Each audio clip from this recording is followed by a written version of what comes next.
du Père, du Fils et du Saint-Esprit, un seul Dieu, Amen.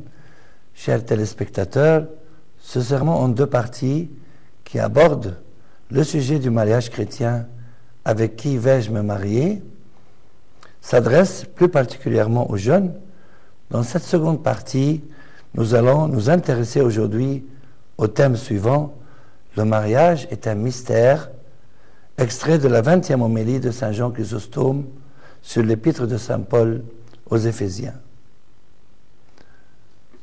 Soyez soumis les uns aux autres dans la crainte du Christ, que les femmes le soient à leur mari comme au Seigneur. En effet, le mari est chef de sa femme comme le Christ est chef de l'Église, lui le sauveur du corps. Or l'Église se soumet au Christ. Les femmes doivent donc, et de la même manière, se soumettre en tout à leur mari. Marie, aimez vos femmes comme le Christ a aimé l'Église.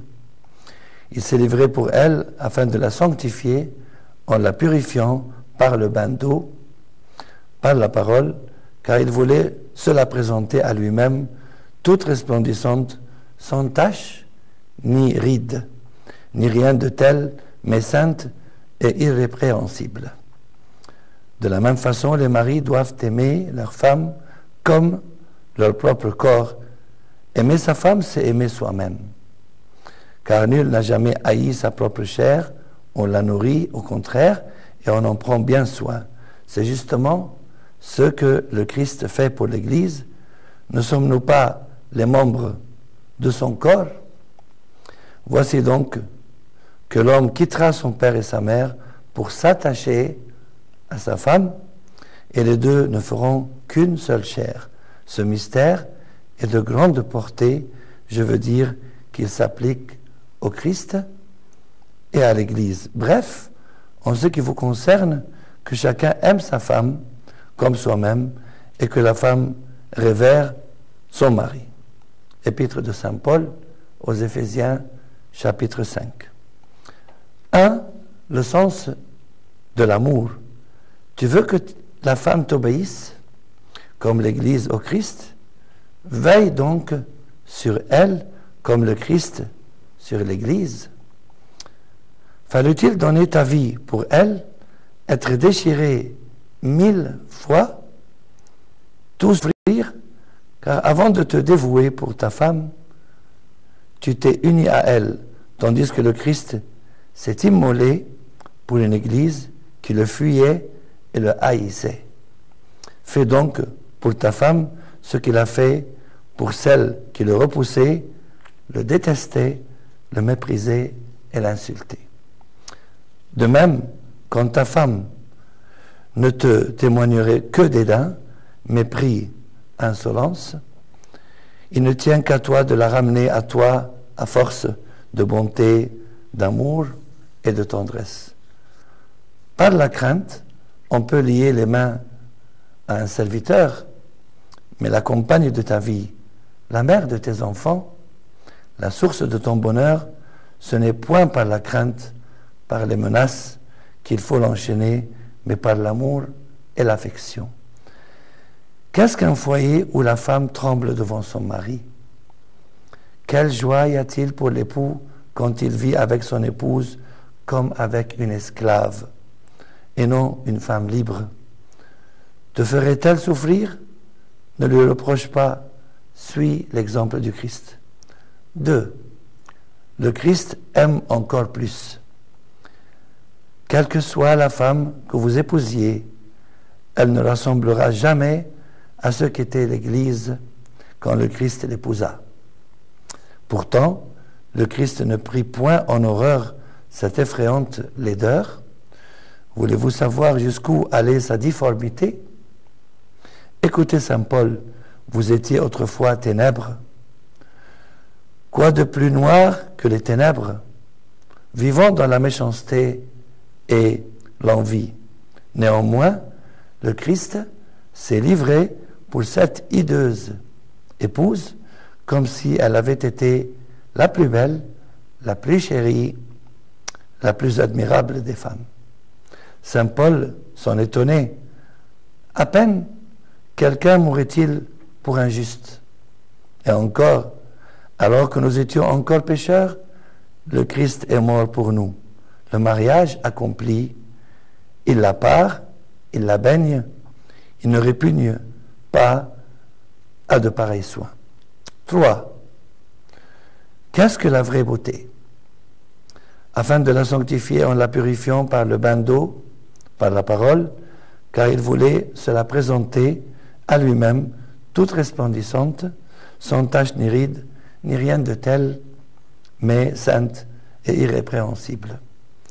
Par le baptême, il lave son impureté, il la rend magnifique, n'ayant ni tache ni ride. L'Église doit tout au Seigneur, de lui, elle tire son éclat. Ne vous effarouchez pas de la laideur de votre femme. Écoutez l'Écriture.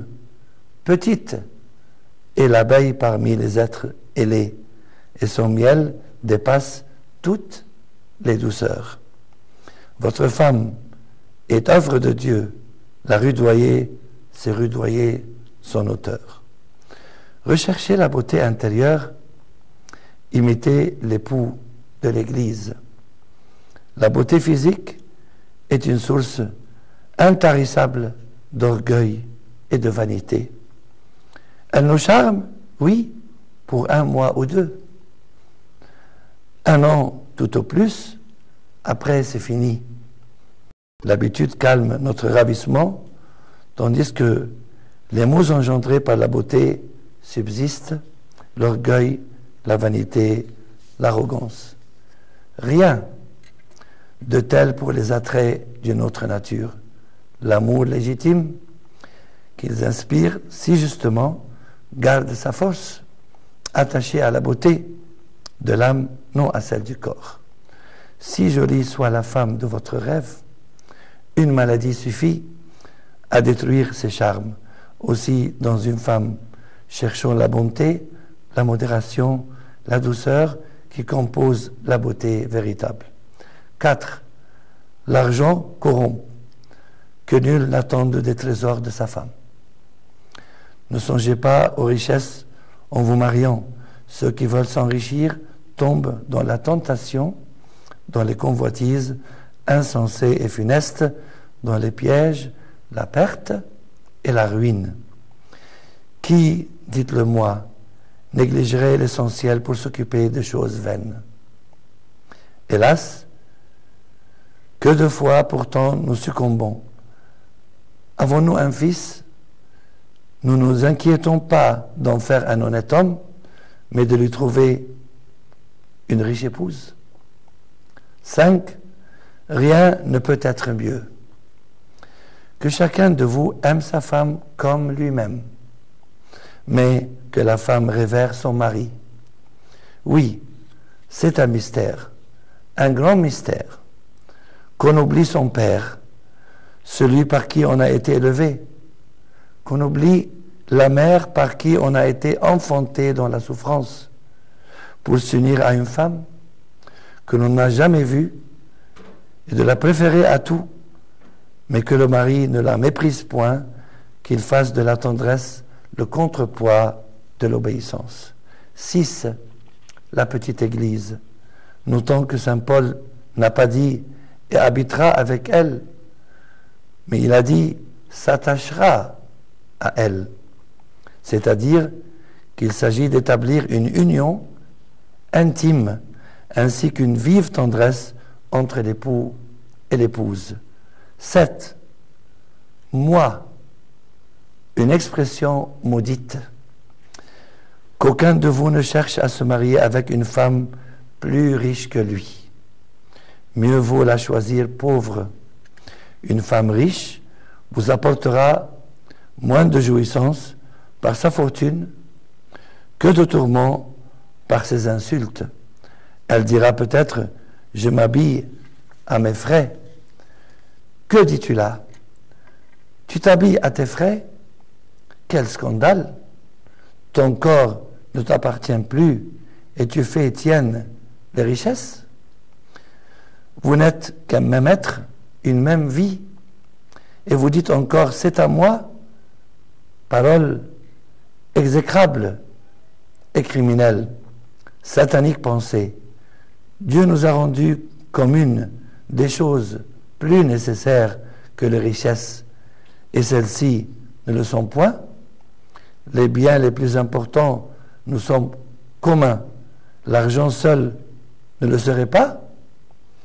Apprends ces choses-là avec le reste à ta femme, mais fais-le avec une grande douceur. Si elle dit « ceci est à moi », réponds « que réclames-tu comme étant à toi?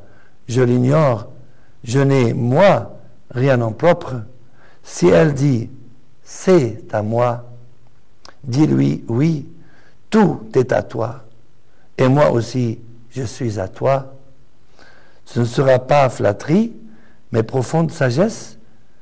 C'est le précepte qu'adresse saint Paul en disant « le mari n'est pas maître de son corps, mais sa femme.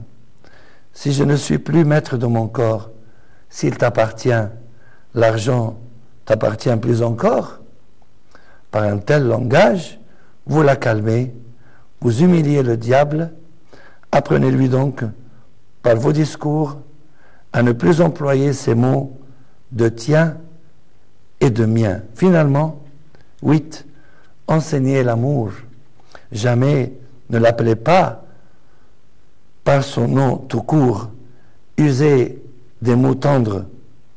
Honorez-la, et elle ne désirera pas d'autre hommage. Enseignez-lui la crainte de Dieu. Cherchez d'abord le royaume de Dieu et sa justice, et toutes ces choses vous seront données par surcroît. Par là, nous pourrons plaire au Seigneur et vivre dans la vertu toute notre vie. Chers jeunes téléspectateurs, en conclusion de cette deuxième partie, je souhaite que ce thème que nous avons abordé vous soit utile à faire le bon choix en vue d'un mariage chrétien, pur et réaliste, et gloire à Dieu pour les siècles des siècles. Amen.